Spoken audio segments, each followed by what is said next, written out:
ಶ್ರೀ ಮಹಾಗಣಪತಿಯೇ ನಮಃ. ಹನುಮಂತನು ಎಲ್ಲ ಕೋಟೆ ದಿಕ್ಕುಗಳನ್ನು ನೋಡ್ತಾ ಇದ್ದಾನೆ. ಆ ವೃತ್ತಾಕಾರವಾಗಿರುವುದು. ಒಳಕ್ಕೆ ಹೋಗ್ಬೇಕಾದ್ರೆ ಹೇಗಪ್ಪ ಅಂದ್ಕೊಂಡ, ಉತ್ತರ ದ್ವಾರದಲ್ಲಿ ಮೆಲ್ಲಗೆ ನಿಧಾನವಾಗಿ ಬಂದು ಅಲ್ಲಿ ಒಳಗಡೆ ಹೋಗಬೇಕು. ಯಾರೂ ಇಲ್ವಲ್ಲ, ಬೆಳದಿಂಗಳ ಬೆಳಕಲ್ಲಿ ಎಲ್ಲರೂ ಮಲ್ಕೊಂಡಿದ್ರು. ಮೆಲ್ಲಗೆ ಸಂಧಿಯಲ್ಲಿ ನೋಡ್ದ. ಆವಾಗ ತಕ್ಷಣ ಒಳಗೆ ಬೀಳಬೇಕು ಅಂತ ಹೇಳಿ ಇನ್ನೇನು ದೂಕಬೇಕು ಅಂತ ಇದ್ದಾಗ ಭಯಂಕರವಾಗಿ ಒಂದು ದೊಡ್ಡದಾಗಿ ಕಣ್ಣು ಬಿಡ್ತಾ ಒಂದು ದೊಡ್ಡ ಭೂತ ಬಂತು. ಯಾರೋ ನೀನು ಅಂತ ಗರ್ಜನೆ ಮಾಡಿದ್ಲು ಅಂತ ಅಂದ್ಕೊಂಡ್ವಿ. ಹನುಮಂತ ಒಳ್ಳೊಳಗೆ ಆಶ್ಚರ್ಯಪಟ್ಟರು ಕೂಡ ಹೊರಗೆ ಮಾತ್ರ ಕಪಿ ಹಾಗೆ ಬೀಳ್ಬೀಳಿ ಅಂತ ನೋಡ್ತಾ ಇದ್ದ. ಮೊದಲು ನೀನ್ಯಾರು ಹೇಳು ಅಂತ ಹೇಳ್ದ. ಅದು ಕೂಡಲೇ ಅವಳಿಗೆ ರೇಗ ಹೋಗ್ಬಿಡುತ್ತೆ. ನನ್ನ ಕಡೆನೇ ಬಂದು ನೀನು ನನ್ನ ಯಾರು ಅಂತ ಹೇಳ್ತಾ ಇದೆಯಾ, ಆದರೂ ತಡ್ಕೊಂಡು ನನ್ನ ಲಂಕಣಿ ಅಂತಾರೆ ಕಣಯ್ಯ, ನಾನು ಈ ಲಂಕಾ ರಾಜ್ಯದ ಅಧಿದೇವತೆ ಕಣಯ್ಯ, ನನ್ನ ಅನುಮಾನಿತ್ತು ಇಲ್ಲದೆ ಯಾರು ಕೂಡ ಹುಳು ಅಲ್ಲ, ಗಾಳಿ ಕೂಡ ಒಳಗೆ ಬರುವಂತಿಲ್ಲಯ್ಯ.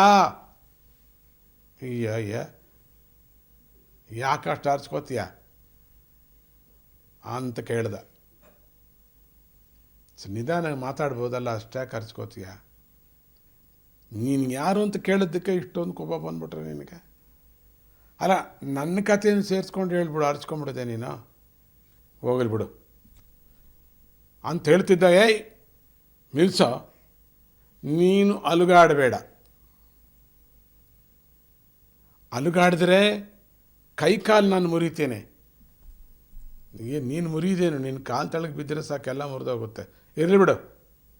ಜೋಕೆ, ನೀನು ಯಾರು, ಎಲ್ಲಿಂದ ಬಂದೆ? ಕಪಿ ಮರಿ, ಕಪಿ ಮರಿ ನೀನು, ಬರೀ ಕಪಿನೂ ಅಲ್ಲ. ಕಪಿ ಅಂದ್ರೆ ಒಂದು ಸಣ್ಣ ಕಪಿ ಮರಿ ಅಂತ. ಸರಿ, ಎಲ್ಲಿಂದ ಬಂದು ಹೇಳು ಅಂತ ಬೆದರಿಸ್ತಾಳೆ. ಹನುಮಂತ ಅವಳ ಬೆದರಿಕೆಯನ್ನು ಲೆಕ್ಕಕ್ಕೆ ತಗೊಳ್ಳಿಲ್ಲ. ಅಷ್ಟೊಂದು ಭಯಂಕರವಾಗಿ ಕಾಣಿಸ್ಕೊಂಡು ಕಿರ್ಚ್ಕೊಂಡ್ರು ಕೂಡ ಯಾವ ಲೆಕ್ಕಕ್ಕೂ ತಗೊಳ್ಳಿ. ಕಿರ್ಚ್ಕೋ ಒದರ್ಕೋ ನನಗೇನಂತೆ ಹೇಳ್ತಿದ್ದ. ನಿಮ್ಮೂರು ಚೆನ್ನಾಗಿದೆಯಂತಲ್ಲ ಅಂತ ಹೇಳ್ದ. ಸುಮ್ಮನೆ ಪ್ರಾರಂಭ ಮಾಡ್ದ ಅವಳನ್ನು ಹೊಗಳೋಕ್ಕೆ. ಏನಿಲ್ಲ, ಯಾಕೆ ಕೋಪಿಸ್ಕೋತೀಯ ನೀನು? ಆ ಕಡೆ ಹೋಗ್ತಾ ಇದ್ದೆ ನಾನು. ಯಾರೋ ಸುಮಾರು ಜನ ಹೇಳಿದ್ರು ಲಂಕಾಪಟ್ಟಣ ತುಂಬ ಸುಂದರವಾಗಿದೆ ಅಂತ. ಅಲ್ಲಿರ್ತಕ್ಕಂಥವರೆಲ್ಲರೂ ಕೂಡ ಪಟ್ಟಣ ಹೇಗೆ ಸುಂದರವಾಗಿದೆಯೋ ಅಲ್ಲಿರೋರೆಲ್ಲರೂ ಕೂಡ ಸುಂದರವಾಗಿರ್ತಾರೆ, ಗಂಧರ್ವರಾಗಿರ್ತಾರೆ, ನೋಡೋಕ್ಕೆ ಅದೃಷ್ಟ ಬೇಕು ಅಂದರು, ಸುವಾಸನೆಯಾಗಿರ್ತಾರೆ, ತುಂಬ ಅತ್ಯದ್ಭುತವಾಗಿ ಒಂದು ಆಕಾರದಲ್ಲೂ ಕೂಡ ತುಂಬ ಚೆನ್ನಾಗಿರ್ತಾರೆ ಅಂತ ಹೇಳಿದ್ರು. ಅವರ ಹಲ್ಲುಗಳು ಅತಿ ಮಧುರವಾಗಿ ದಾಳಿಂಬೆ ಹಣ್ಣುಗಳ ಥರ ಇರ್ತವಂತೆ. ಕೊರೆ ಹಳ್ಳು ಅವಳದು. ಇವಳಿಗೆಲ್ಲ ಮುಟ್ಟು ನೋಡ್ಕೊಂಡ್ಳು, ಏನೋ ನಾನು ಹೊಗಳ್ತಾ ಇದ್ದಾನಲ್ಲ ಇವನು ಅಂತ. ದಾಳಿಂಬೆ ಹಣ್ಣು ಥರ ಇರುತ್ತವೆ. ಮತ್ತು ಇಲ್ಲಿ ನೋಡುವಂತಹ ಅವ್ರಿಗಿರ್ತಕ್ಕಂಥ ಕಣ್ಣುಗಳಿವೆ ನೋಡಮ್ಮ. ಅಪ್ಪ ಏನು ಹೇಳ್ತೀಯಾ? ಅಯ್ಯೋ, ಅಟ್ಟು ಹುಡ್ದಿ ಇರ್ತಕ್ಕಂಥ ಒಲೆ, ಮದುವೆ ಮನೆಯಲ್ಲಿ ಒಲೆಗಳಿದ್ದಂಗೆ ಇರುತ್ತವಂತಮ್ಮ. ಅದು ನೋಡೋಕ್ಕೋಸ್ಕರ ಬಂದಿದ್ದೀನಿ ನಾನು. ಅವರ ಇನ್ನು ಕೇಸರಿ ಸಂಪತ್ತು ಅನ್ನೋದು ಅದ್ಭುತವಾಗಿ ಅತಿ ಮಧುರವಾಗಿ ದೊಡ್ಡ ಕಾಡನ್ನ ಹಾಗೆ ಹರಡ್ಕೊಂಡಿರುತ್ತವಂತಲ್ಲ, ಅದನ್ನೆಲ್ಲ ನೋಡೋಕ್ಕೆ ಬಂದಿದ್ದೀನಿ ನಾನು ಅಂದ. ನಿಲ್ಸ, ಏನೋ ಚೆನ್ನಾಗಿದೆ ಅಂತ ಹೇಳ್ತಾ ಇದೆಯಾ? ಊರನ್ನು ಹೊಗಳೋದು ಬಿಟ್ಬಿಟ್ಟು ಜನಗಳನ್ನು ಹೊಗಳ್ತಾ ಇದೆಯಾ ನೀನು? ಅಲ್ಲ, ಎಲ್ಲರೂ ಚೆನ್ನಾಗಿದ್ದಾರೆ ಅಂತ. ಅವ್ರ ಪಾದಗಳು ನೋಡೋಕ್ಕೆ ಅತಿ ಮಧುರವಾಗಿರುವಂಥ ಪಾದಗಳವು. ಒಂದು ಆ ಸತಿ ಪಾದಗಳನ್ನಿಟ್ಟರೆ ಎಷ್ಟೋ ಪ್ರಾಣಿಗಳು ಸತ್ತು ಸುಡುಗಾಡೆ ಆಗಿಬಿಡುತ್ತವೆ.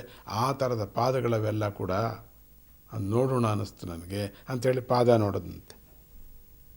ಯಾಕೆಂದ್ರೆ ಲಂಕಿಣಿ ಪಾದ ಅಷ್ಟು ದೊಡ್ಡದು, ಒಂದೊಂದು ಚಾಮುಂಡಿ ಬೆಟ್ಟದಾಗಲದಷ್ಟು ಒಂದೊಂದು ಪಾದ ಅಂತ ಹೇಳೋದು. ಬಾಬೋಯ್ ನೋಡ್ತಾನೆ, ಏನು ಅದ್ಭುತವಾದ, ಎಂಥ ಸುಂದರವಾದ ಪಾದ ನಿಂದು, ಹೇಳೋಕ್ಕೆ ತೀರ್ದು. ನೋಡಬೇಕು ಅಂತ ಅನ್ನಿಸ್ತು ನನಗೆ. ಸುಂದರಾಕಾರವಾಗಿ ನೀನು ನಿಂತಿರ್ತೀಯ ಅಂತ ಯಾರು ಹೇಳಿದ್ರು.